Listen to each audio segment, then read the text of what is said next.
Mis hermanos, buenas tardes, buenas noches, buenos días. Qué alegría volverlos a saludar. Estamos estudiando el capítulo 15 de Lucas. Empezamos con estas parábolas que hemos venido estudiando las últimas veces, como lo es la oveja perdida, la moneda perdida. Y ya con nuestro hermano José empezamos el estudio anterior acerca del hijo pródigo, del hijo despilfarrador, como lo llamó José. Mis hermanos, hoy vamos a continuar desde el versículo 22, digamos que es como la segunda parte, y con esto terminamos ya este capítulo. Entonces, mis hermanos, vamos a abrir nuestras Biblias en el capítulo 15, y vamos a iniciar desde el versículo 22, pero no sin antes pedirle al Señor que nos guíe, que nos ilumine, que disponga nuestros corazones para absorber el mensaje que nos quiere regalar. Amado Señor y Dios, te agradecemos por tu palabra, porque es viva, porque es eficaz, mi Señor, y porque nos instruye, nos exhorta, nos alienta y nos enseña, mi Señor, tu voluntad para con nosotros. Colocamos en tus manos este tiempo de discipulado, este tiempo de estudio, mi Señor, pidiéndote que nos guíes con tu Santo Espíritu, que nos exhortes, que nos alientes, que nos instruyas, mi Señor, porque tu santa palabra es lumbrera a nuestro camino, mi Señor, y es lámpara a nuestros pies, y confiamos en que ella nos habla, en que ella, mi Señor, nos muestra tu santa voluntad. Colocamos este buen tiempo en tus manos, mi Señor, oramos en el nombre de Jesús. Bueno, mis hermanos, entonces espero que ya tengamos nuestras Biblias abiertas. Vamos a continuar con el versículo 22. Recordemos que la última vez que vimos este estudio fue en el versículo 21, donde pudimos apreciar el encuentro entre el hijo perdido, entre el hijo despilfarrador, entre el hijo pródigo, con su padre. Y hoy vamos a continuar con esta bella historia, pero entonces desde el versículo 22. Dice: pero el padre dijo a sus siervos: sacad el mejor vestido y vestidle, y poned un anillo en su mano, y calzado en sus pies, y traed el becerro gordo, matadlo, y comamos y hagamos fiesta, porque este mi hijo muerto era, y ha revivido. Se había perdido, y es hallado. Y comenzaron a regocijarse. Y su hijo mayor estaba en el campo, y cuando vino y llegó cerca de la casa, oyó la música y las danzas, y llamando a uno de los criados le preguntó qué era aquello. Él le dijo: tu hermano ha venido, y tu padre ha hecho matar al becerro gordo por haberle recibido bueno y sano. Entonces se enojó y no quería entrar. Salió por tanto su padre y le rogaba que entrase.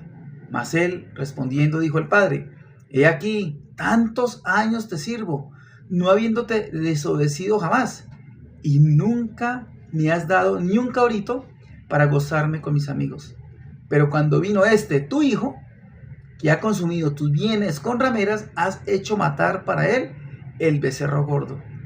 Él entonces le dijo: hijo, tú siempre estás conmigo, y todas mis cosas son tuyas. Mas era necesario hacer fiesta y regocijarnos, porque tu hermano era muerto y ha revivido. Se había perdido y es hallado. Bueno, mis hermanos, vamos a mirar una vez más detenidamente estos versículos para profundizar un poco más en ellos. Recordemos lo que dice el versículo 22, dice: pero el padre dijo a sus siervos: sacad el mejor vestido y vestidle, y poned un anillo en su mano y calzado en sus pies.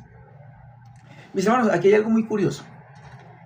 Resulta que en el versículo 19, en el estudio anterior, vemos que el hijo quería decirle a su padre que estaba dispuesto no solamente a estar con él, a pedirle perdón, sino que estaba dispuesto a ser como uno de sus jornaleros. Pero lo curioso es que en el versículo 21, él está hablando con su padre y no le alcanza a decir esa parte, ¿no? Que quería ser uno de sus jornaleros. Y eso podemos entender, mis hermanos, que posiblemente se lo iba a decir, pero era tanta la alegría del padre de tener nuevamente a su hijo entre sus brazos, cerca de él, que no lo dejó terminar. Es algo bien curioso, mis hermanos, pero también podemos ver aquí la alegría del padre. Yo me lo imagino, no, papá, mire que yo estoy dispuesto, ya, tranquilo, hijo, ven, sigue, acompáñame, estás en tu casa. Era tanta la alegría del padre que no lo dejó terminar, podríamos pensar eso. Tal vez sí se lo iba a decir, pero bueno, el padre pues no lo dejó, pero a cambio de esto, mis hermanos, mandó que atendieran a su hijo que estaba perdido,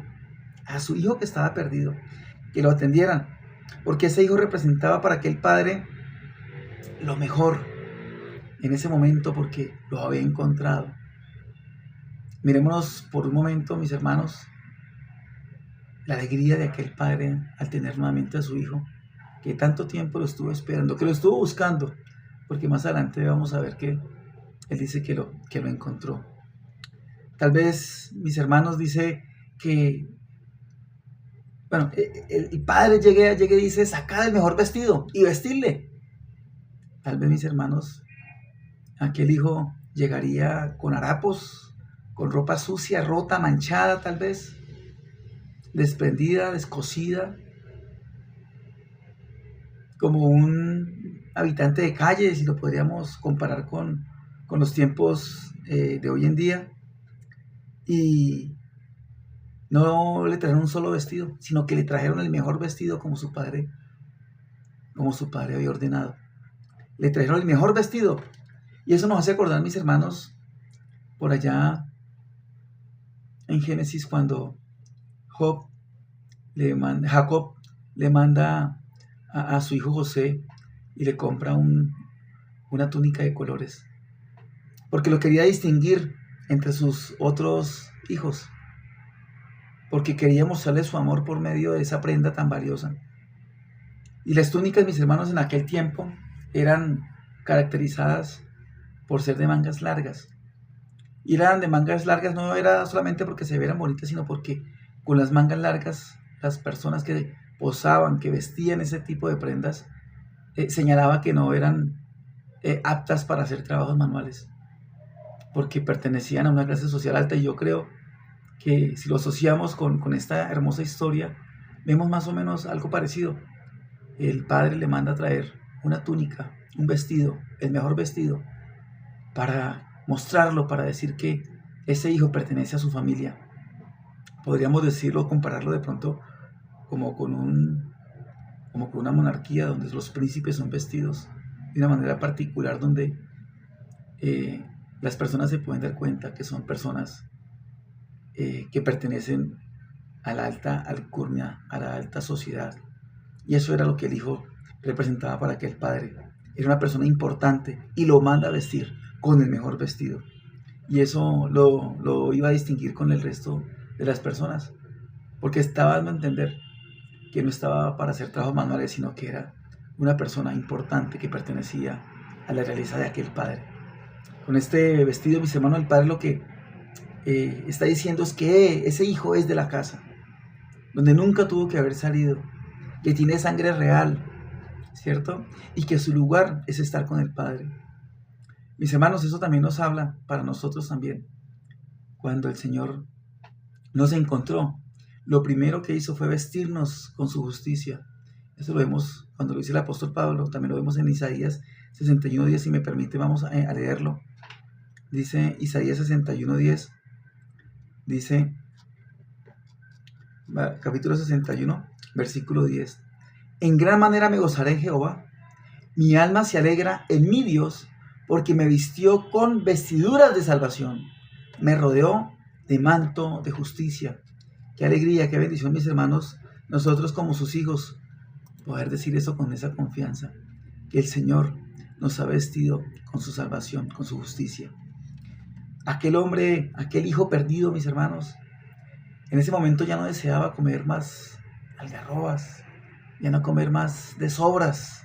Ahora ya no anda como un pordiosero, ya está en el lugar que le corresponde. Ahora es una nueva criatura, mis hermanos. Ha vuelto a nacer, es un hombre nuevo. Y para nosotros nos lo dice el Señor en 2 Corintios 5:17, que somos nuevas criaturas. Cuando nosotros somos hallados por el Señor, cuando coloca en nosotros ese don de fe para arrepentirnos, mis hermanos, para creer en la obra salvífica de Cristo, dice la palabra que somos nuevas criaturas, porque hemos nacido de nuevo.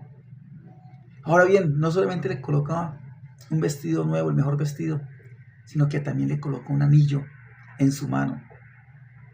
Y este anillo, mis hermanos, representa para su padre que ese muchacho, ese hijo que estaba perdido, es su hijo, el que estaba buscando, el que estaba esperando.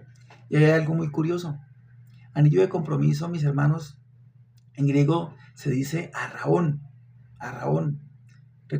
Si podemos observar ese término, esa palabra, su raíz está en arra. Y eso es lo que nos dice el Señor en el Nuevo Testamento, donde dice que nos ha dado las arras de su espíritu, y eso significa que es un adelanto, que es una garantía, ¿cierto? Que refleja que le pertenecemos a Dios. Que le pertenecemos a Dios, que hay un compromiso. Y nada nos va a arrebatar de su mano, como lo dice Juan 10:28. Ese anillo, mis hermanos, que pone en su mano representa que cuando tú también creíste, tú también tienes ese anillo si tú has creído en Cristo. Y ese anillo representa, mis hermanos, que cuando tú creíste en Dios, el Señor nos coloca ese anillo de compromiso que nos dice que estaremos con Él eternamente. Aún de manera física no estamos con Él, pero tenemos a su Espíritu Santo, que son nuestras arras, que nos asegura, mis hermanos, que estaremos en las bodas del Cordero, como su iglesia. No solo le colocan el mejor vestido, le colocan un anillo en su mano, sino que este versículo también nos dice, ¿cierto?, que le coloca calzado en sus pies. Solamente los esclavos eran los que andaban descalzos, los hombres libres no. Y este hombre, mis hermanos, ya no es más un esclavo de su pecado, un esclavo de su desobediencia. Ahora es un hombre libre. A veces me acuerdo, mis hermanos, quién era yo antes de conocer a Cristo. Y dice la palabra que éramos esclavos del pecado, pero que ahora, mis hermanos, somos diferentes, porque hemos hecho la paz con Dios a través de la obra de Cristo. Cuando éramos esclavos, mis hermanos, cuando éramos esclavos del pecado, éramos enemigos de Dios. Pero Dios muestra su amor para con nosotros, en que aún siendo pecadores, Cristo murió por nosotros. Versículo 23. Y traer el becerro gordo y matarlo y comamos y hagamos fiesta. Ese becerro gordo era como yo me imagino que era el único, como el que se distinguía de todos los otros becerros. El que tenían, haga de cuenta, hoy en día para el 31 de diciembre. Y ahí dice que traigan el becerro gordo, es decir, que no había un becerro igual. Era el mejor becerro. Era el animal que estaba destinado para ocasiones especiales. Y qué mejor ocasión que este encuentro donde su hijo había vuelto nuevamente con su padre. Era el apartado, este becerro, para las visitas. Es como cuando nosotros atendemos a una visita y queremos atenderla de la mejor manera. Sacamos la mejor vajilla, sacamos la mejor olla, hacemos aseo, cambiamos, no sé, cortinas, limpiamos las puertas, quitamos el polvo. Bueno, mis hermanos, este becerro estaba diciendo que ese hijo también era muy importante, tanto así que sacó lo mejor de lo que tenía en su potrero para ofrecerlo, por la alegría de saber que su hijo estaba nuevamente en su casa. Uno no hace lo mismo cuando llegan visitas que no son como tan agradables. En algunas casas hasta esconden el pan, pero en esta ocasión así no fue, mis hermanos. En esta ocasión sacaron lo mejor para celebrar. El padre, mis hermanos, con este gesto está demostrando no solo que su hijo le importa muchísimo, ¿cierto?, sino que le está diciendo a todo el mundo, porque hizo una fiesta. Yo me imagino que fue todas las personas cerca a aquella casa para compartir de esa alegría. Hizo una fiesta y le está diciendo a todo el mundo lo mucho que lo ama. Bueno, mis hermanos, eso también me hace acordar de ese versículo que es muy conocido por nosotros, Juan 3:16, donde dice que de tal manera amó Dios al mundo, ¿cierto?, que de tal manera que envió a su Hijo unigénito para que todo aquel que en él crea no se pierda, mas tenga vida eterna. Bueno, mis hermanos, eso también hizo aquel Padre. Amó tanto a su hijo que gritó a pulmón entero lo mucho que lo amaba. Dio el mejor vestido, le colocó un anillo en su mano. Nunca lo rechazó. Nunca le dijo, pero mire que no. ¿Por qué se fue? Ahora yo lo voy a... No. Lo estaba esperando con los brazos abiertos. Cuando nosotros llegamos a la presencia de Dios a través de Cristo, el Señor no nos rechaza. Él dice que si nuestros pecados fueran tan rojos como el carmesí, Él los hará blanqueados como la nieve. Dice que los tirará al fondo del mar y no se acordará más de ellos. Nosotros no fuimos rechazados, mis hermanos. Dios no nos rechazó. Todo lo contrario, envió a su Hijo unigénito, a Cristo. Aquel verbo se hizo carne para que pudiera ir a una cruz por tu pecado y por el mío.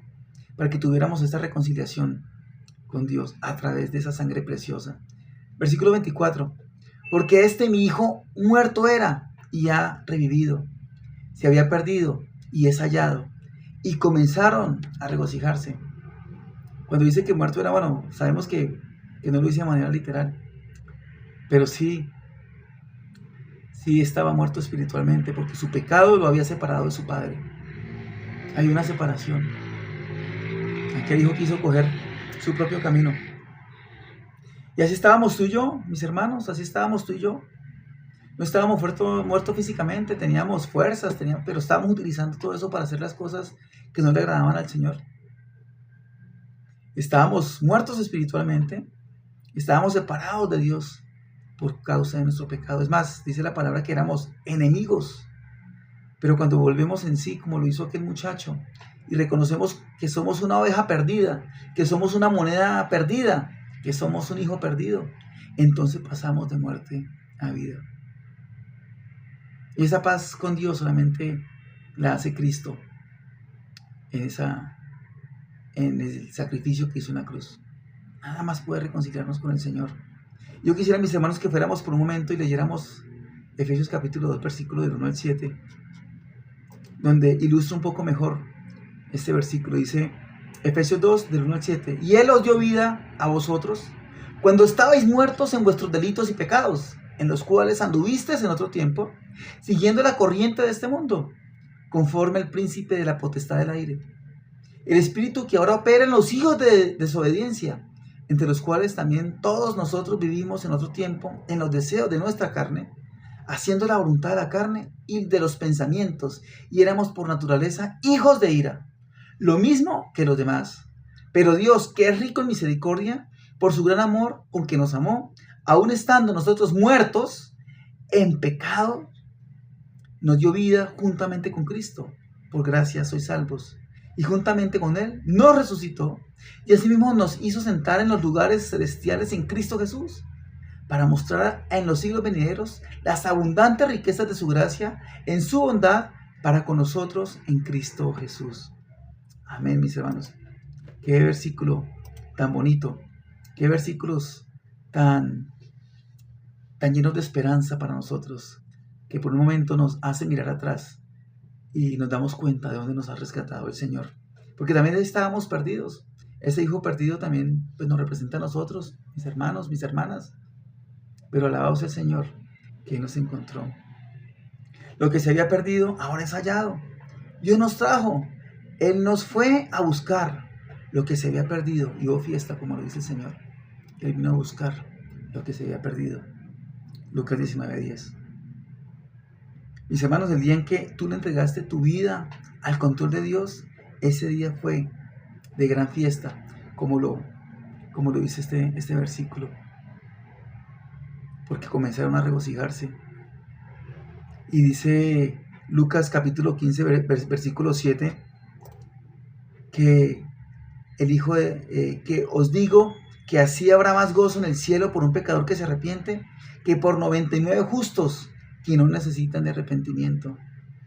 Y Lucas 19:10 dice, porque el Hijo del Hombre vino a buscar y a salvar lo que se había perdido. Mis hermanos, por la misericordia de Dios, hemos sido encontrados. Hemos sido encontrados, mis hermanos, porque el Señor nos buscó. Él dio el primer paso.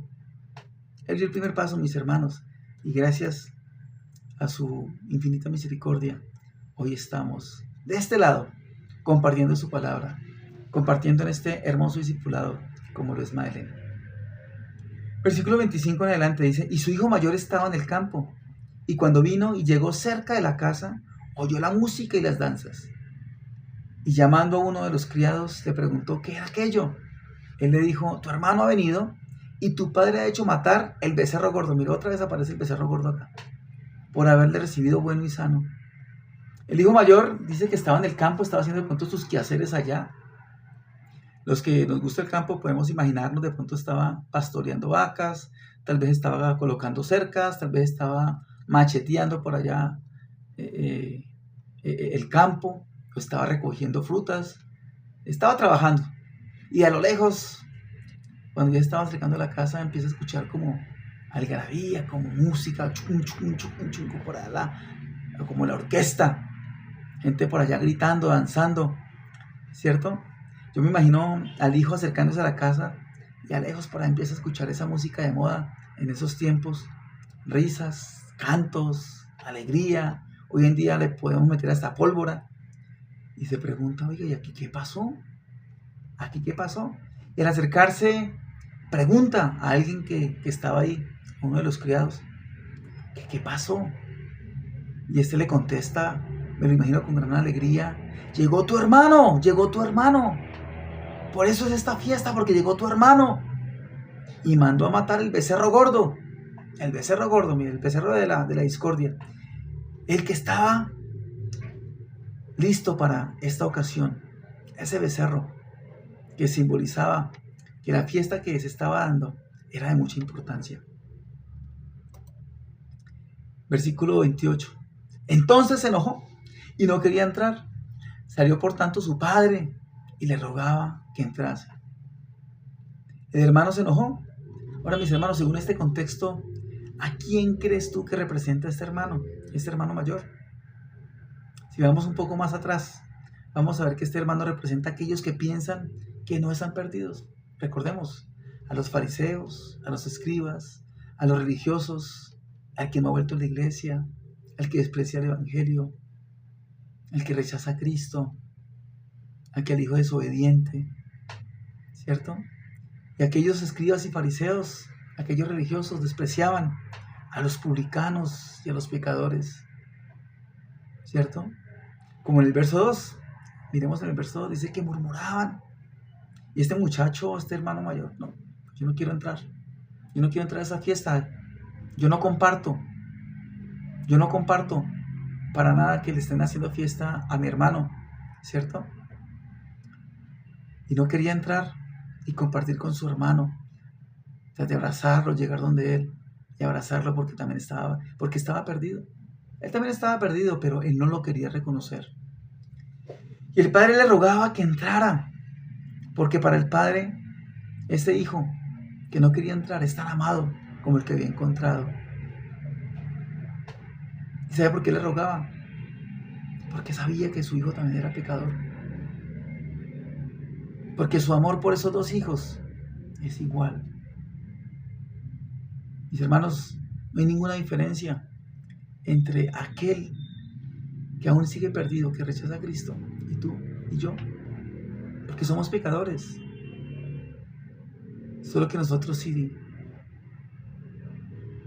creímos en el sacrificio de Cristo. Pero aquellas personas que están afuera, Dios también las está llamando. Le está diciendo, entra, ven, entra. Dios dio el primer paso y sigue buscando pecadores a través de su iglesia, mis hermanos. Nosotros somos los instrumentos que el Señor utiliza para decirle a aquellas personas que están perdidas, que están ciegas, ven, entra. Y no nos debemos de cansar, así como el Señor no se cansó con nosotros. Versículo 29. Mas él respondiendo dijo al padre, y aquí tantos años te sirvo. Mire la forma como le contesta. Este término que vemos acá de te sirvo hace referencia a servir como esclavo, como obligado. O sea que no servía con alegría para su familia. O sea que no disfrutaba de las ganancias de del trabajo que el padre le había dado, sino que lo hacía de manera obligada. Acordémonos por un momento cuando éramos adolescentes, que nuestros padres nos mandaban a algo y nosotros, pero ¿por qué? Otra vez yo. Al fin, ¿qué quieres? Que estudie, que trabaje, que haga esto, que haga lo otro. Pero es por tu bien, nos decían nuestros padres. Mi hijo, es por tu bien, Carlos, es por tu bien. Ahora que somos padres entendemos un poco mejor la posición de nuestros padres en aquel tiempo, que lo hacían por nuestro bien. Lo hacían por nuestro bien. ¿Qué quieres? ¿Que yo ayude en la casa? ¿Que quiere que haga eso? ¿Que soy tu esclavo o qué? Más o menos esa era la forma como estaba contestando aquella persona. Pero nuestros papás con ese amor tan grande nos decían, hijos, por tu bien. Pero bueno, así es este hombre, y vamos a analizar un poco más cómo se mira él mismo, dando a entender que es el hijo perfecto. Continuando con el versículo 29 dice, no habiéndote desobedecido jamás, imagínense, jamás, o sea, este tipo era una perita en dulce. Y nunca me has dado ni un cabrito para gozarme con mis amigos. Pero cuando vino tu hijo, que has consumido tus bienes con rameras, has hecho matar para él el becerro gordo. Otra vez el becerro gordo aparece acá. Ni siquiera le dice mi hermano, sino tu hijo. Como con rabia, como con desprecio, dando a entender que él también rechazaba a su propio hermano. Decía que no le había dado nada, y era mentira. Recordemos que el padre repartió los bienes, y él por ser el mayor le correspondieron 2/3 de la herencia, pero él no veía nada de eso. Él solamente se veía como un esclavo. Versículo 31. Él entonces le dijo, hijo. La forma como ese padre le responde a su hijo hace más interesante esta parábola, porque no lo rechaza, no lo regaña, ni le saca en cara lo que el padre había hecho por ese hijo. Nunca le dijo, pero mire todo lo que tienes, mire que has comido de todo lo que, de todo mi trabajo también. Nunca le saca en cara nada de eso. ¿Y sabe por qué no lo rechaza? Ya lo vimos ahorita. Porque es su hijo.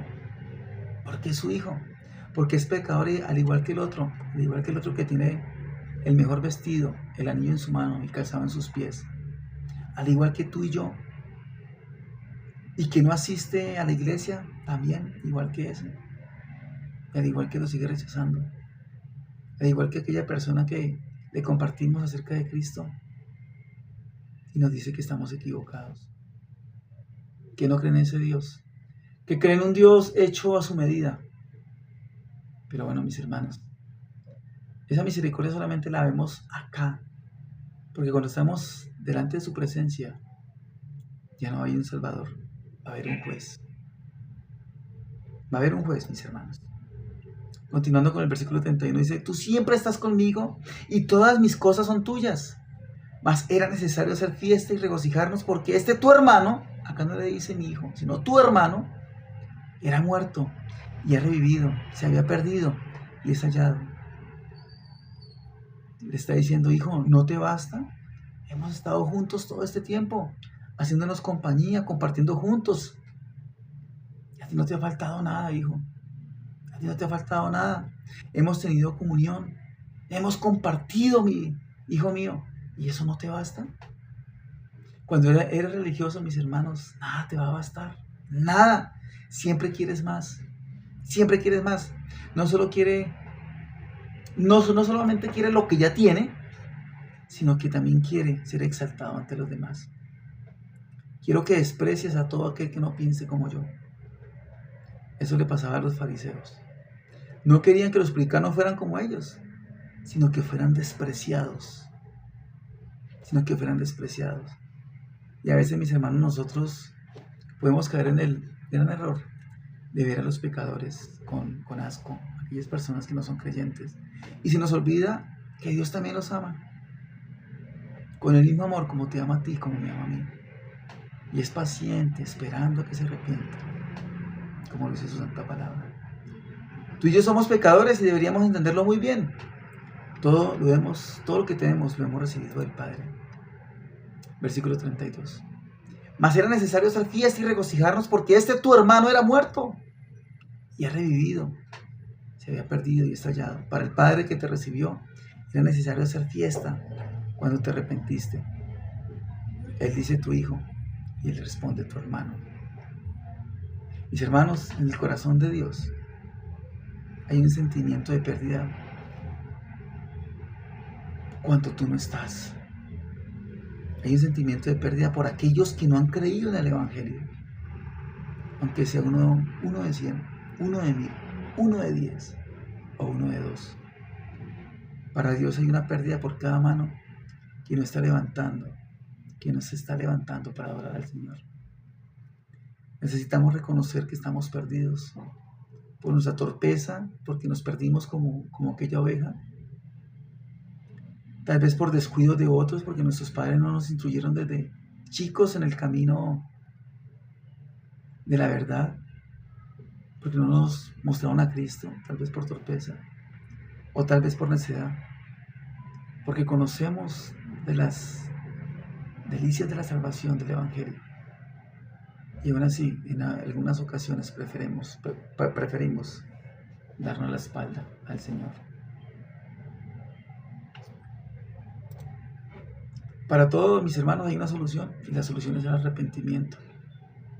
Bien sea porque tú estás en cualquiera de los dos lados. Pero todo lo que aquel hijo anhelaba, mis hermanos, si lo vemos por un momento, lo encontró, pero en la casa de su padre, de donde nunca tuvo que haber salido. El religioso no lo puede ver. Cristo dijo que la ley y los profetas se resumen en amar a Dios y amar al prójimo, pero este muchacho ni amaba a su padre, ni amaba a su hermano. Pero también es curioso ver, mis hermanos, en esta parábola, que todos estaban gozosos. Tanto el pastor cuando encontró a su oveja perdida, los amigos de aquel pastor, dice que delante de los ángeles hay gozo. La mujer que encontró la moneda y sus amigas estaban llenas de gozo. El padre, el hijo, pero el religioso no. El religioso no estaba gozoso. El gozo solo viene cuando encontramos reconciliación con Dios por medio de su Hijo Jesucristo. Miremos por un momento lo que nos regala el Salmo 103, versículo 10 en adelante. Dice: no ha hecho con nosotros conforme a nuestras iniquidades, ni nos ha pagado conforme a nuestros pecados, porque como la altura de los cielos sobre la tierra, engrandeció su misericordia sobre los que le temen. Cuánto está lejos el oriente del occidente, hizo alejar de nosotros nuestras rebeliones. Como el Padre se compadece de los hijos, se compadece Jehová de los que le temen, porque Él conoce nuestra condición, se acuerda de que somos polvo. En el lugar que te encuentres, mis hermanos, si eres religioso, si crees que te la sabes toda, o por el contrario sabes que te has alejado, Dios te ama y quiere encontrarte. Mis hermanos, no nos cansemos de hacer el bien, porque a su tiempo vamos a cosechar. Recordemos que siempre somos instrumentos del Señor. Estamos llevando ese mensaje de salvación. Y si por alguna razón, mis hermanos, tú eres creyente, pero te estás enfriando, arrepiéntete. El Señor nos espera con los brazos abiertos. Mis hermanos, eso es lo que quería compartirles. Bendito sea el Señor por su santa palabra, porque nos ha permitido disfrutar del estudio de esta hermosa parábola que nos deja muchas enseñanzas. Si el Señor lo permite, nos vemos el próximo viernes y seguimos profundizando un poco más sobre este hermoso y maravilloso tema. Bendiciones para todos. Chao.